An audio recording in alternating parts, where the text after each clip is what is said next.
En el siguiente grupo tenemos a las enfermedades ampollares, de las cuales vamos a hablar su fisiopatología y la clasificación de las mismas. Entonces, las enfermedades ampollares en dermatología son un grupo de enfermedades cuyo mecanismo es autoinmune. Aquí, la fisiopatología nos indica que se producen autoanticuerpos contra las moléculas que sirven como para la unión o como para la adhesión de las células tanto de la piel como las mucosas. Entonces, este despegamiento de estas células se va a traducir clínicamente en las ampollas. La localización de las ampollas es la que va a definir el tipo de enfermedad ampollar.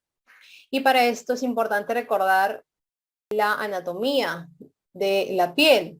Tenemos que la capa más superficial de la piel es la epidermis y cuando la enfermedad ampollar se ubica dentro de la epidermis se le denomina la ampolla intraepidérmica y según sea la localización de la ampolla dentro de la epidermis, vamos a tener dos subtipos de enfermedades ampollares que van a constituir aquí en la epidermis lo que conocemos como los pénfigos. Cuando la ampolla, en este caso, es subcórnea, lo que tenemos son los famosos pénfigos foliáceos, que es una enfermedad ampollar muy superficial, como pueden ver aquí. Y cuando la ampolla intraepidérmica es suprabasal, es decir, está encima de la capa basal, aquí lo que tenemos es el pénfigo vulgar, cuya ampolla ya no es tan superficial como la del pénfigo foliáceo. Lo que divide la epidermis de la dermis es lo que conocemos como la membrana basal. Y cuando la ampolla se ubica ya no intraepidérmica, sino debajo de la epidermis, entonces la ampolla es una ampolla subepidérmica. Y aquí lo que vamos a tener es todo este grupo de enfermedades ampollares subepidérmicas que van a estar englobadas dentro del nombre pénfigoide, ya no pénfigo. Así tenemos al pemfigoide ampollar, el gestacional, el cicatricial, la dermatitis herpetiforme y la IgA lineal. Esto para la ubicación de la ampolla. Existe en dermatología, en dermatopatología específicamente hablando, algo llamado inmunofluorescencia, que de forma práctica es que se emite una fluorescencia muy particular a la microscopía cuando exceda el depósito de estos autoanticuerpos en determinadas zonas de la piel, sea de la epidermis o sea debajo de la epidermis, en este caso cuando es una ampolla subepidérmica. Por ejemplo, en esta primera fotografía tenemos aquí una enfermedad ampollar del tipo intraepidérmico, en el cual el depósito de los autoanticuerpos, miren cómo realza aquí la zona de la epidermis, la cual se va a ver como un panal de abejas, que es así como lo describen. Entonces, esta inmunofluorescencia directa se le denomina panal de abejas o lo que revela es el depósito intercelular de estos autoanticuerpos dentro de la epidermis. Cuando el depósito de estos autoanticuerpos es debajo de la epidermis, lo vamos a ubicar en la membrana basal necesariamente. Y esto va a traducir o va a ser el mecanismo de las ampollas subepidérmicas. Ahora hay que hacer una especial distinción aquí, porque el depósito dentro de esta membrana basal, que es la estructura que separa la epidermis de la dermis, este depósito de autoanticuerpos puede ser granular, como nos mencionan aquí en la primera foto, o puede ser lineal. Granular significa que el depósito solo se va a producir en algunas zonas de la membrana basal, y lineal nos habla de que este depósito se va a producir a lo largo de toda la membrana basal. Y esto solamente lo mencionan para que nos ayude a distinguir dos enfermedades ampollares que hablaremos al final de la exposición.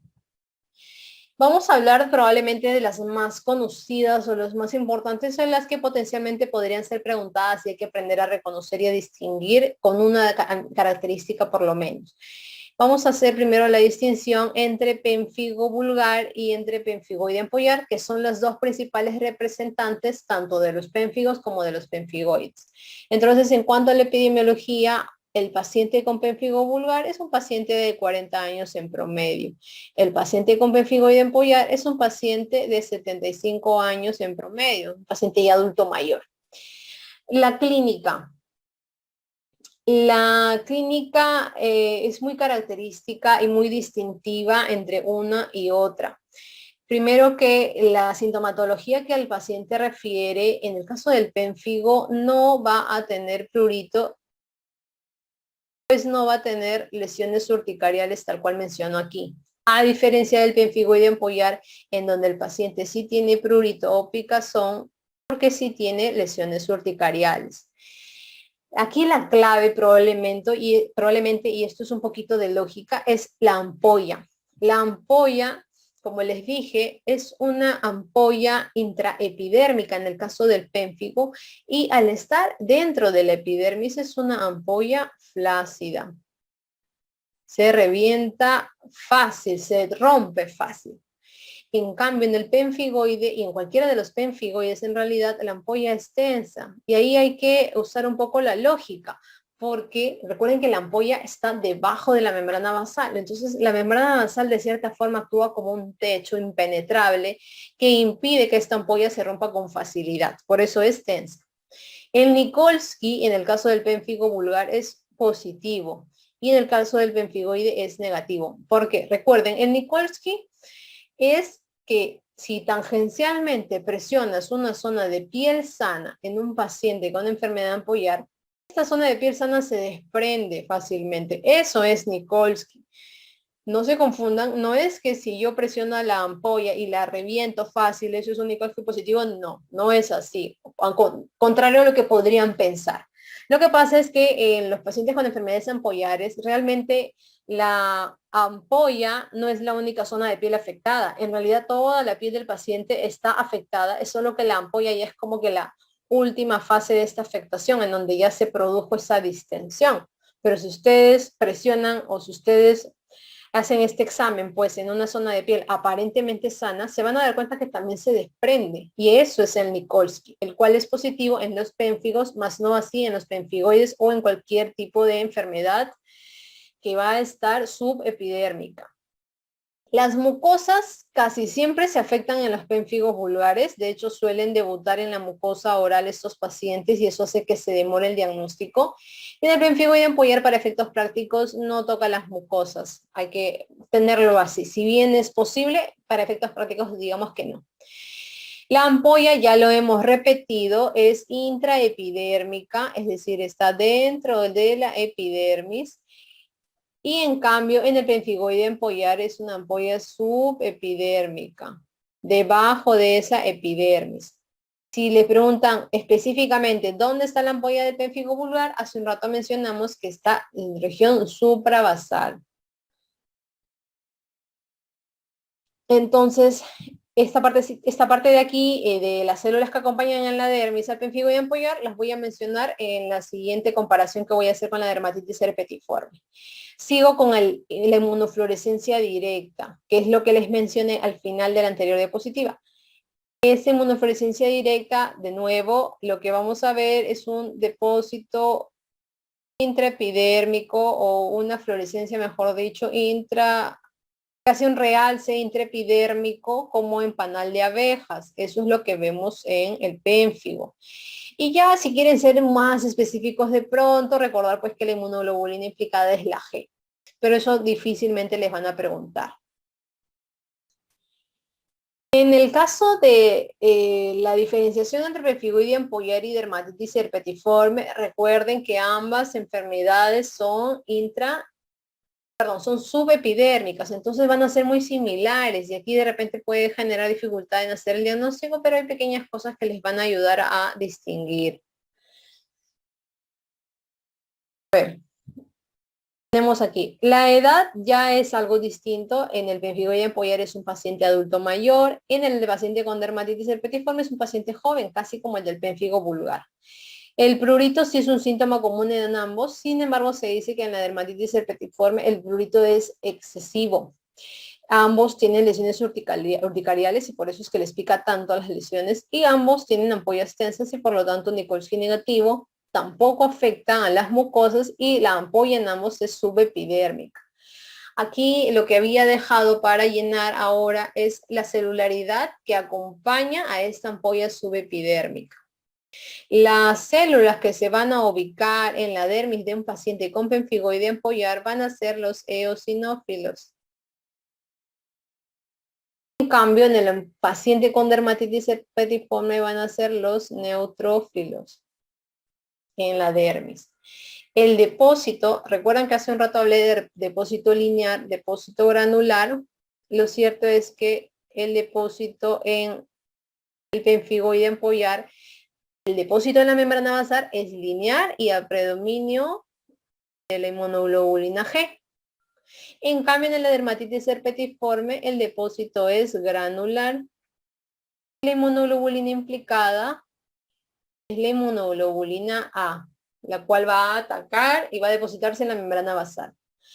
Y solo para que recuerden, existe una enfermedad denominada IgA lineal, así tal cual les suena, que es muy similar a la dermatitis herpetiforme, y la gran diferencia, tal cual su nombre lo menciona, es que el depósito, si bien es de IgA, en la membrana basal es de tipo lineal, a diferencia de la dermatitis herpetiforme, en donde el depósito es granular en la inmunofluorescencia directa.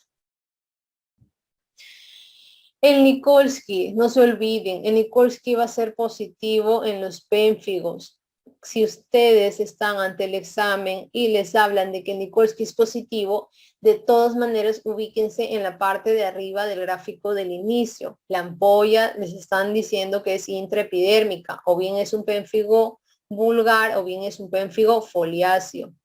La ampolla flácida, de nuevo, es característica de los pénfigos. Se prende, se rompe fácil. ¿Por qué? Porque no tiene nada que la cubra, a diferencia de los pemfigoides en donde su ampolla es tensa, porque acuérdense que tienen un techo muy fuerte que impide que se rompan, que es la membrana basal.